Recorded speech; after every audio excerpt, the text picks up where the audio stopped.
You're listening to the Tustain Western League podcast with Ian Knockolds and Tom Hiscott. Welcome listeners to episode 30 of the Tustain Western League podcast with me, Ian Knockolds, and I am delighted to be joined on the line by the author of the Western League Bulletin. It is, of course, Tom Hiscott. Hello, Tom. How are you? Yeah, doing well, thanks. How about yourself? Very good. Very good. I was flirting with another mistress at the weekend. I had my first visit to the Elms. Now, I don't know if you know where that is. Not off the top of my head, no. No, it is the home of Highworth Town. Of course it is. Yeah, who wouldn't know that? Very interesting little ground. And the visitors were Poulton Rovers, and I was visiting my in-laws. So when my wife sent me out to get some cowpole, I took the opportunity of going the long way home. And very pleasant afternoon was had watching a slightly slopey pitch, but football was watched nonetheless. It wasn't Western League football, so we don't need to dwell upon it too much, but at least I managed to take in a game. Now then, on this week's podcast, normally of course we speak to the managers, we speak to the number ones, but on this week's podcast we'll be having a spot of the number twos. Because I'm very much looking forward to hearing from assistant managers Jerry Tustain, of course he is the assistant at Shortwood United, and Malcolm Beck, the stalwart assistant at Welton Rovers. Those are our interviews on this week's podcast. But we'll come to those later, of course. We'll kick off proceedings with a rather eye-catching result that occurred on Tuesday the 26th of February. The home side was bitten. The visitors were chipping Sudbury Town, and this match certainly didn't go to script. No, indeed. So last Tuesday evening, Bitton had the opportunity to go top, fell short. They suffered a 3-2 defeat at home to chipping Sudbury. They did go ahead in the second minute. Dean Griffiths putting them ahead from the spot, but then chipping Sudbury fought back, scoring 3 goals in the space of 20 minutes, completely turning the game on its head. Dan Brown scoring twice, and then also Harvey Barker. Ben Bammond did score a late one for Bitton, it wasn't to be, and chipping Sudbury ran out 3-2 winners. Well, perhaps the most ice-catching scoreline of the Tuesday matches was between Bishop Sutton and a rampant Longwell Green Sports. Yeah, they're doing pretty well away from home at the moment, Longwell Green, and an 8-1 win. So obviously this is rather hitting peak form, I'd imagine. Luke Bryan scoring a hat-trick for the away side, and there was also goals from Eugene Keary, Ali Bamford, Sam Crum, Connor Britton and Ewan McMillan, who was on his full debut. So a brilliant night for Longwell Green, not so obviously for Bishop Sutton, but Longwell Green doing really well. There was also a Les Phillips Cup game, second round match between Brislington and Buckland that was settled on penalties. Buckland, the cup holders, of course, victorious there, so they progressed to the next round. A couple of games on Wednesday in the Premier Division, but we turn our attention to Saturday the 2nd of March, and we kick off with Bridgewater Town. They were at home to Shepton Mallet, the largest crowd of the day. 219 saw this one. Yeah, indeed, and it was Bridgewater running out 4-1 winners eventually in this one. Jack Taylor, obviously having a stellar season, he put them ahead before Jake Brown then doubled their advantage 5 minutes later. I think there was a bit of a back pass that was a little bit short, and he capitalised on that one to make it 2-0. Shepton managed to get back into the game, firing home a penalty to cut the deficit in half, but Bridgewater managed to push on. Taylor scoring a second of the game, and then late on it was Jake Llewellyn, another penalty for him. He's having a great season from the spot, and made it 4-1, and that was out of state. So Bridgewater claiming their crucial 3 points. Our next featured game is at Odd Down. The visitors were bitten, and could they recover from that uncharacteristic blip against chipping Sudbury? They did, but they had to do it the hard way, coming from behind, trailing at the break, and it was Ash McGrain who scored for Odd Down in the first half. He's among the goals again, having a good season. Bit managed to hit their straps after the break, 4 goals unanswered. And it was Kane Ingram and Jack Allwood helping turn the game on its head, scoring pretty early in the second half to put them ahead. And then Ben Bammond, who we mentioned after his goal in midweek, he scored twice in the final 5 minutes to push the score out a little bit, and beaten, claiming a 4-1 win away at Tustain. Now, Wellington, they were at home to Cadbury Heath. Yeah, good result this for Cadbury Heath, a 2-1 win. Sasha Tong scoring both of their goals in this one, putting them ahead in the 28th minute and then scoring pretty soon after, thanks to a bit of good work from Simon McElroy in the build-up. Josh Wadham did score a penalty 13 minutes from time for the hosts, but it was, not to be for them, and it was Cadbury Heath who claimed the 2-1 win.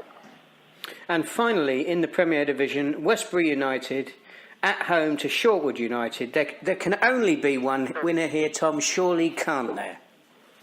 You'd think so, but no. It was Shortwood, as I'm sure most people are aware. They have finally got their first win of the season, and coming away at one of the red hot teams this season at Westbury. Shocking in a great way. Surprising result, should we say? Probably the most surprising of the season so far. Obviously, Shortwood have led at half-time a couple of times recently, so they've been getting close to this moment, and they've finally managed to hold on to one of their leads. Levi Matthews scoring midway through the second half, and not enough time for Westbury to forge any sort of comeback, and it was Shortwood moving on to 6 points now for the season, which is not a bad effort to keep going, and obviously this will be a result they can look back on at the end of the season, and have a bit of something to smile about, which is good, and obviously not so for Westbury, whose promotion chances have taken a bit of a dent with this one. Well, we spoke to Jason Scrivens, the manager of Shortwood, not that long ago, of course, because it had been quite a while into our podcast season, and we hadn't heard from the side, so we were keen to address that. But it's always good to hear from a manager when the team has won. Unfortunately, Jason wasn't available to speak to us this week, but we did manage to catch up with his assistant, Jerry Tustain. I started by congratulating Jerry on that fantastic first win of the season. Yeah, it was brilliant for us. Something that we've been working really hard towards, and it was delightful for us to finally get those 3 points, which the lads have been absolutely desperate for. And over the last few weeks, it's been coming, and it was nice to get it Saturday against a good side in Westbury. Yeah, they are a good side. Now, your interest, obviously, in the club is not just of that as the assistant manager, but you're also a player as well, aren't you? So you've had to experience this difficult start to the season, sort of from both perspectives. That's it. Yeah.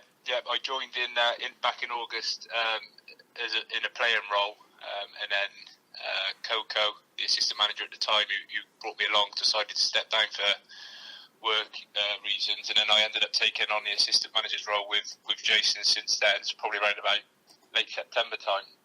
But I've still been playing as well, so it's been painful playing in a losing side and also being part of the management side as well. So yeah, it's been tough, but again, I come back from suspension to play on Saturday, so to be part of the side that got the 3 points as well was brilliant. Because a lot's made in football about getting on runs, whether they be winning runs or losing runs. And obviously, from a management perspective, you want to be playing games as quickly as possible. You want to keep on getting the opportunity to put things right. But from a player's perspective, I mean, have you noticed how hard it has been this season, with the results that you've been having? It's difficult. And, as a manager, you want the next game as quick as possible. And you do as a player as well. Especially since Christmas, since we got our first point against Chipping Sodbury on Boxing Day.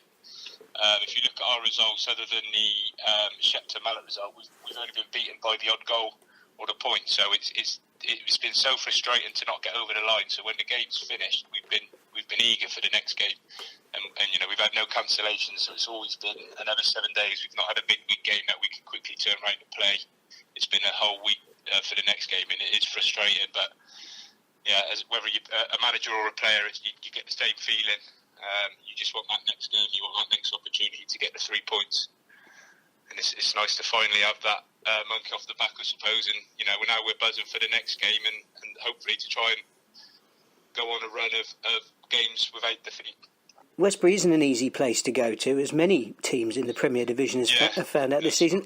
Possibly by surprise to start off with this, but as the campaign's gone on and Westbury have consolidated their position at the top of the table. I think it is now a difficult place to go. And you only had that 1-goal lead. So I mean, was it? Yeah. What was the performance? What was the nature of the performance like? Did you actually think you could get over the line? Was there real butterflies?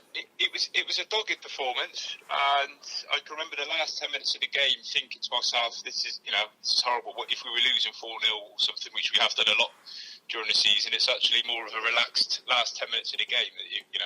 Westbury, to be fair to them, had a lot of possession in that second half, and they were putting long balls into the box. And our back line, especially Tom Hoskins and Joe Triner in the centre of defence, literally won every single header that was thrown at them. So, as nervous as it was, at the same time, I just felt so confident that the back line and Clarkey and goalie was also come to claim a lot of the long balls.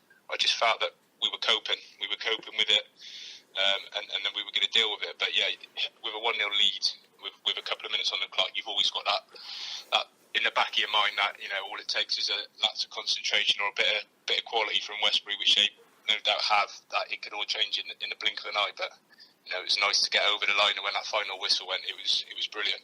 It was a great feeling. You've had easier chances to get off the mark this season. Yeah. I mean, you've had games in recent weeks against Wellington and Hengrove at home. Yeah. I mean, Yeah. are you slightly surprised in some respects that your first win has come against one of the top of the table sides? I wasn't surprised we finally got the win. We sensed it was coming. When we lined up Wellington and Hengrove, me and Jason sat and we thought that this is two big opportunities. We know the Western League doesn't throw easy opportunities, but they were big opportunities for us to go and get the 3 points. And the Wellington game was, I think Wellington will probably say it himself, it was a dreadful game of football from both sides. I think they scored in the first minute or so, and then other than that, I don't think anybody could tell you what actually happened in that game. It was an awful game. So that was an opportunity that came and went. And then we had Hengrove as well, who've obviously had a tough season along with us. And we sat and looked at that and thought, well, this is probably our best opportunity of getting a win.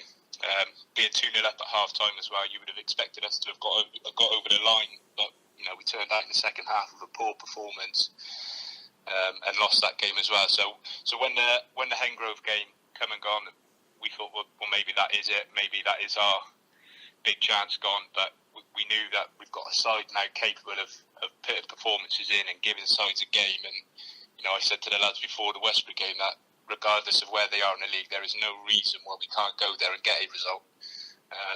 We looked at they'd only just beaten Odddown, who we played a few weeks ago, and we had a good performance again then against them. That saw us lose a 2-0 lead again.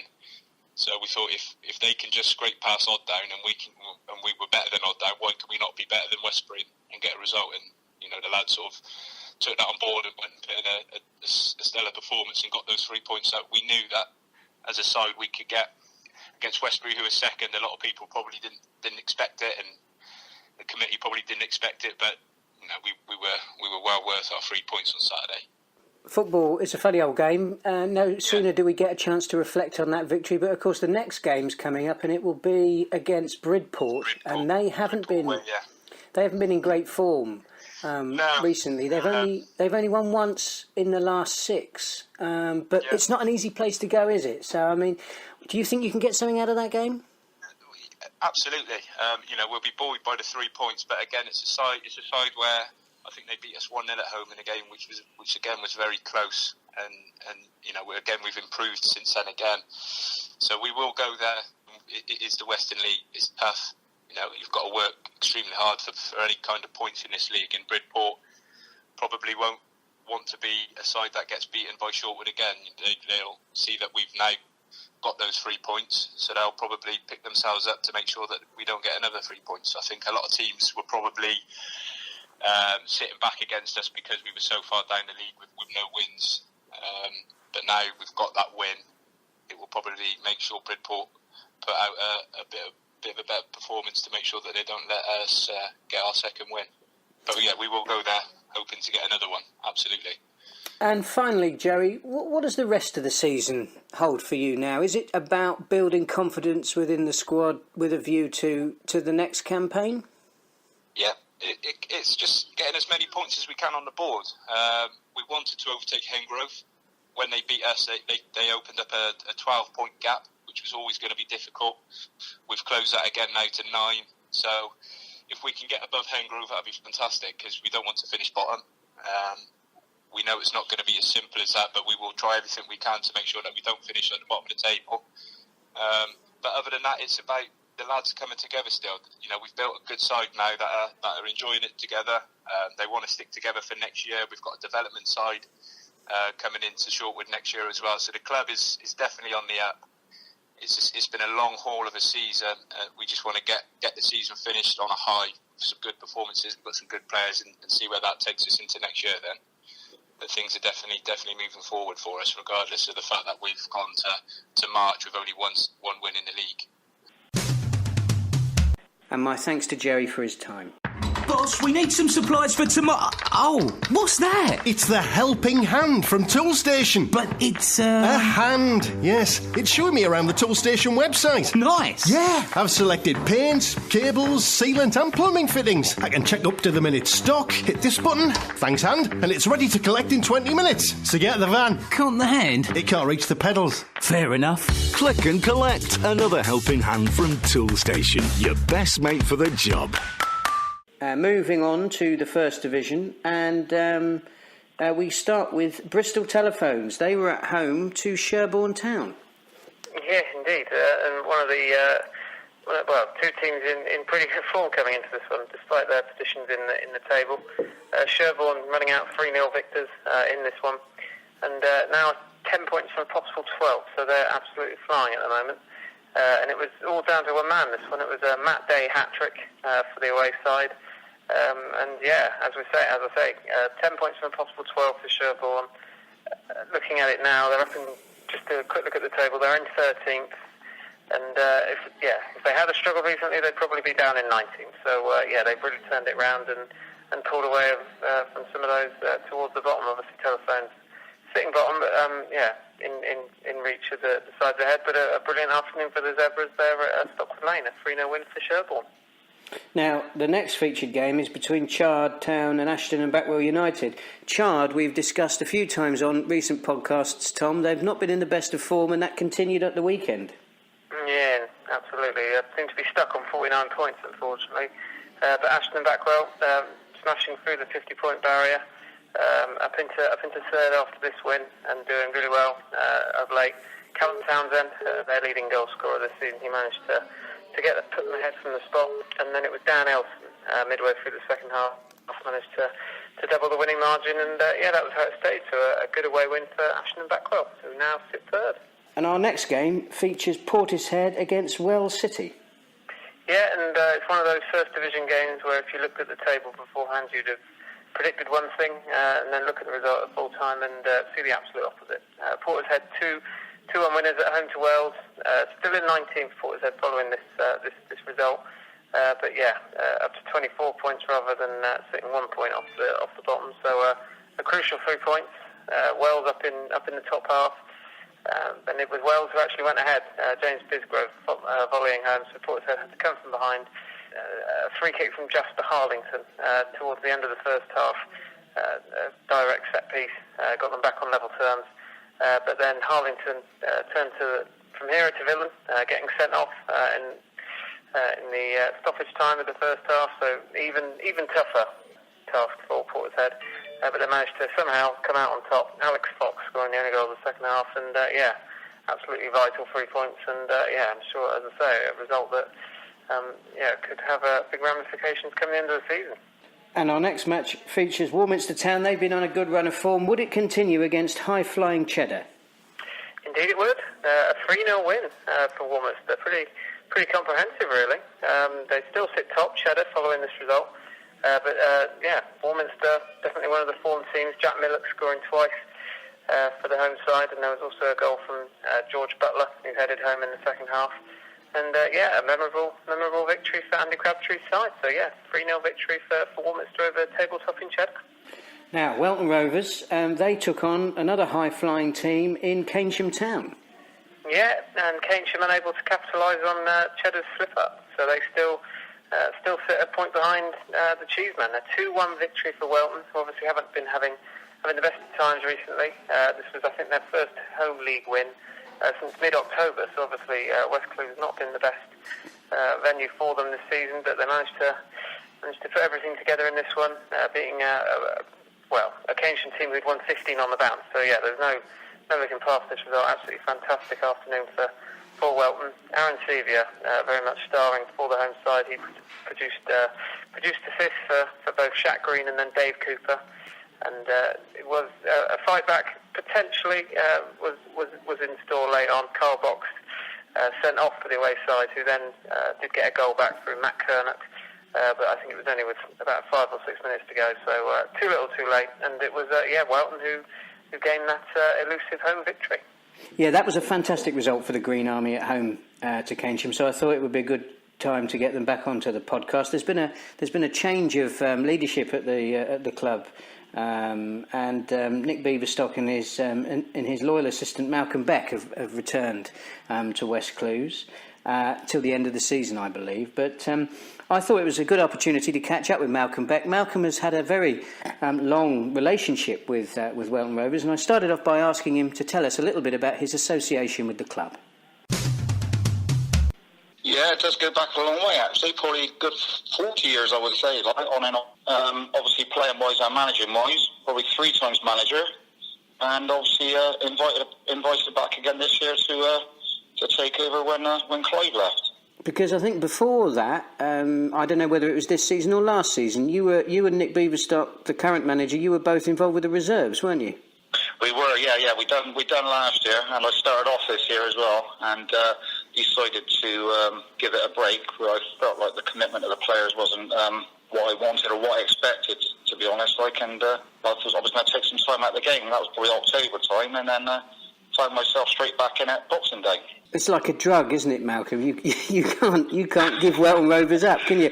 I mean, I remember going with you down to Cheddar when you secured promotion to the Premier Division. It was a fantastic achievement for the club. You'd had a wonderful season that year. You've had a fantastic record at Welton Rovers, but every single time you seem to sort of hang up the boots. You hang them up with one hand and you pick them up with the other. Oh, I know. I think every time I say I'm going to retire, people laugh at you, and I think it's just the club out there. I think me and Nick as well, we probably love the club, and that's probably the only reason we've gone back, just to help them out, the second half of the season, and end of the season, that will be it for us, I think. Let's talk about the football. It was a fantastic win at the weekend. We all know how well Keynsham have been doing this season. Were you optimistic going into the match? Yeah, I'm always optimistic. We thought we had the boys up for it. The week before, I had something planned, and Nick obviously ran the side, and it was a disappointing result against Longwell Green. We had a good training session in the week. We had a good sort out before the game, and we always don't try to be optimistic, because I think me and Nick's winners as well, and we tried to pass that through to the players. And as we said, we had a good game against Bath City, and the games are the same. It's down to the players' attitude, how they go about it, really. You've had a roller coaster time, haven't you, since you've come back? I mean, you talk about that defeat to Longwell Green. I know you only narrowly lost out to Cheddar. I mean, it's interesting that you've played 2 of the top teams. Of course, you've beaten Keynsham, and then you beat Bath City. So, I don't know whether you feel that you're taking 2 steps forward and 1 step back. You're certainly doing something right. Yeah, I think as managers, sometimes it can be frustrating. You're right, because sometimes you think you've cracked it, and then something happens. It's like we said, sometimes it's the players' attitudes. We probably didn't get a good training turnout the week before the Longwell Green game, so that doesn't help as well. And I think we're trying to sort of get that bit of professionalism across to the players, which I've had, and obviously Nick's had, from the standards we play. That you've got to train and you've got to be dedicated to it.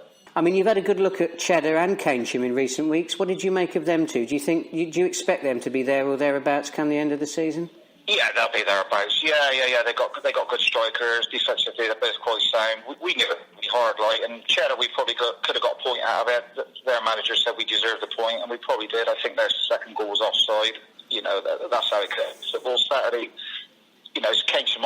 They hadn't lost in 15 games, so they're doing something right. We knew it was going to be. We knew we had to be, our near best to get a result, really.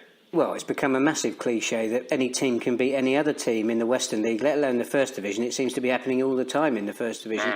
Having these conversations with managers every week makes me ask the question why. And I'm wondering how key you think squad selection is, because actually on your day, if you put out your strongest 11, do you think you can beat anybody? Yeah, definitely. Like, yeah. We think so. Like, we think, we've made some progress with how we want the boys to play, and we've fine-tuned a few things, like, discipline-wise and like training-wise, where training was perhaps some of the players were a little bit lax on it. And yeah, definitely, when you've got a full squad out, I think we can be out there. And it's all about scoring goals and keeping clean sheets. Like, we've tightened up at the back defensively. We feel like we're quite strong back there now. We go to Ashton back on Saturday. They're third, so that's another difficult game. Again, we've got to be up for again, And then you've got that trip to Taunton in the County Cup quarter-final. Now, I know that the County Cup isn't everybody's cup of tea, but as far as you're concerned, when you get this far in the competition and when you get the chance to go and play at a ground like Taunton's, that's got to mean something to you. Oh, massive. We've said to the players, you've got to take it with both hands, and those opportunities don't come along very often, do they? And even when we played Bath, we said, all you can do is compete with them. If you go out there and be frightened of it, then you'll get hammering 9 times out of 10. And we competed right the way through. Going down the Taunton will be the same for us. We got to be on our game. We got to give as much as we can give, and you never know on an idea. If they're a bit relaxed and think it's going to be easy, the result might be ours. Now, just one final question for you, Malcolm. You've said that you've been around Welton Rovers and, of course, the Western League for a very long time. I mean, what do you make of the current standard of football that you're seeing now in the First Division? Is it as good as it's ever been, or do you think that there was a better era when you look back over the years you've been involved? Yeah, I think there was a better era going back. I don't think it's as good. I think standards have dropped. I think managers' standards have dropped. Players' standards have dropped. And I go back to training. I think players don't worry now if they don't train. And, you got to train the player at the standard. We say to our boys, if you don't want to play at this standard, then go and sign somewhere else, or play local football. You got to be committed to it. And I think when I was playing, I was always committed to training. You never missed a session. Too many excuses to miss games, concerts, holidays, etc., etc. So yeah, I think that's why the standards have dropped, and players take responsibility, and I think some of the managers got to take responsibility as well. And my thanks to Malcolm for his time. One final game to look back on from the weekend, and it's an uncharacteristic Sunday game between Chippenham Park and the visitors were Bishop's Lydeard. Yeah, and it was a big game towards the bottom of the First Division. Both teams sitting in the lower reaches. I think they were level on 25 coming into this game, and it was a 9-goal thriller, unbelievably. Bishop's Lydeard away from home, running out 5-4 victors. I'm not 100% sure of the sequence of the goals, but Chippenham Park, a couple of braces for them, Reece Talmash and Devon Bryan, but they fell short amazingly, scoring 4. But it was Lydeard who ran out victors. Jake Quick scoring twice for them, and also goals from Sam Mockridge, Luke Bryant and Jason Quick. And as I say, a high-scoring encounter and a pretty crucial one towards the bottom of the First Division. But it's Lydeard who ran out 5-4 victors, and maybe more Sunday football if we're guaranteed that many goals. Yeah, slightly disappointing that didn't get a slightly bigger crowd for it. Yeah, I thought it might. Yeah, you're right. But 9 goals, you can't sniff at that. I'm sure Bishop's Lydeard would be more than happy to play if on a Sunday if they could guarantee that type of result.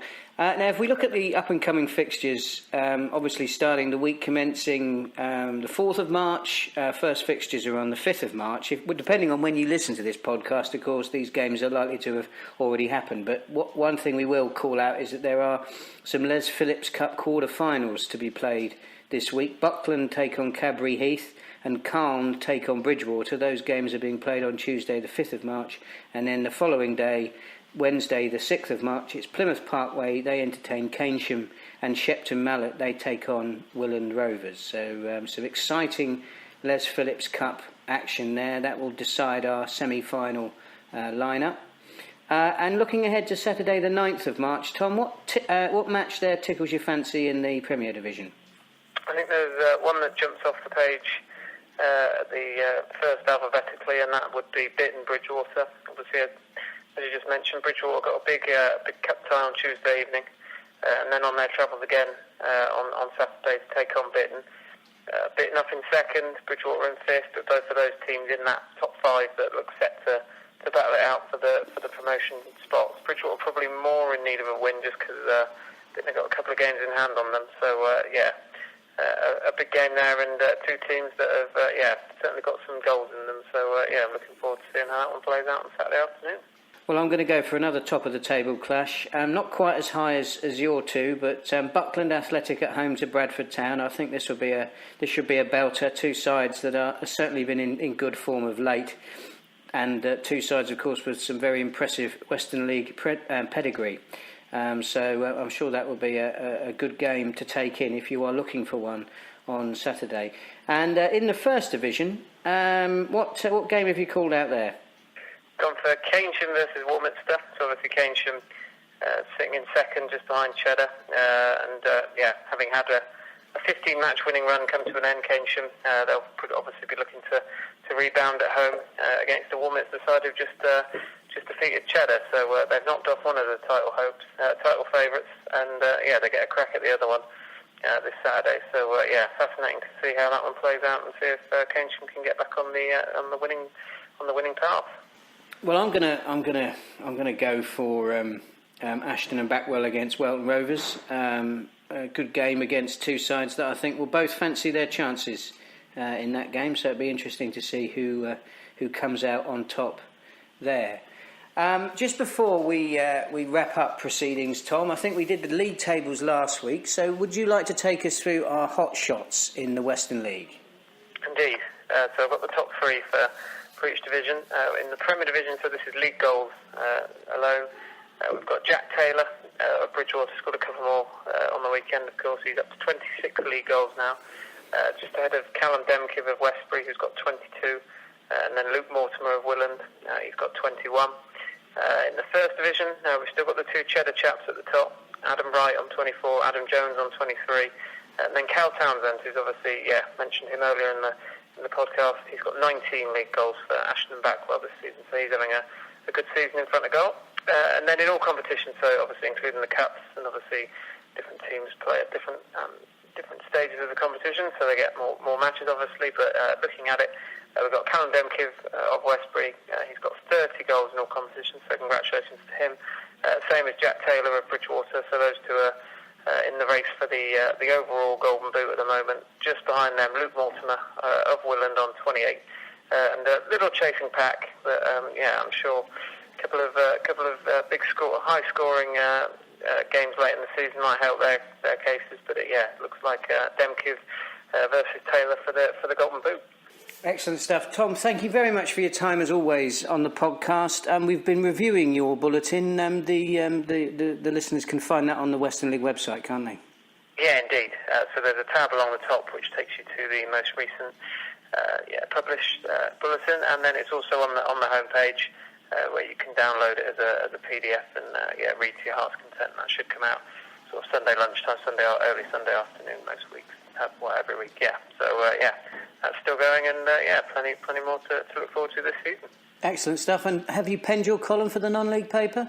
Yeah, indeed. A couple hundred words on the Premier Division, and the latest matches to take place, and obviously a lot looking at the title race. So that's in the Step 5 and 6 section in the non-league paper. Excellent stuff, Tom. Thank you very much for your time. Welcome. And I look forward to catching up with you on next week's Tool Station Western League podcast.